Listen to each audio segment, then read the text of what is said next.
de la nature. À Montmorency, c'est dans le Val d'Oise, c'est en proche banlieue parisienne. Eh bien, figurez-vous que des sangliers ont quitté la forêt et s'invitent régulièrement en centre-ville. Un reportage d'Alexia Mayer, Théo Souman et Pascal Caron.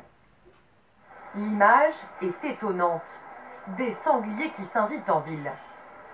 Dans cette résidence ce matin à Montmorency, ils étaient 2. Mais c'est parfois, comme sur ces images amateurs, une dizaine d'animaux qui investissent le quartier. On est habitué. On dit ah ils sont là nos sangliers, on les voit arriver, on les montre du doigt et voilà, on fait des photos. Voilà, puis après on vit avec. Je pense qu'ils ont plus peur de nous que nous on a peur d'eux.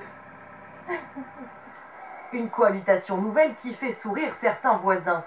Mais dans cette résidence de 235 logements, d'autres ont dû changer leurs habitudes.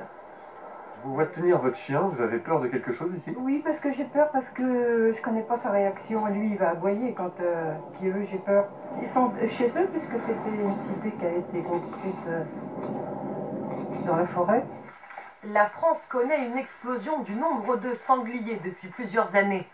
Plus de 2 millions d'animaux vivent sur notre territoire. La raison ?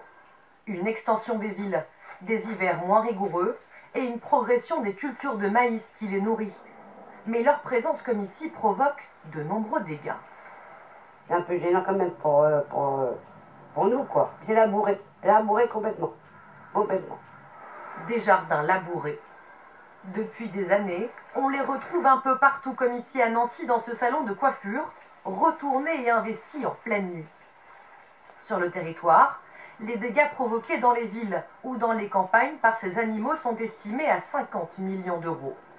Alors pour s'en débarrasser un peu partout en France, des battues sont organisées. Seuls les chasseurs ont le droit de les traquer. L'an passé, 650 000 sangliers ont été tués.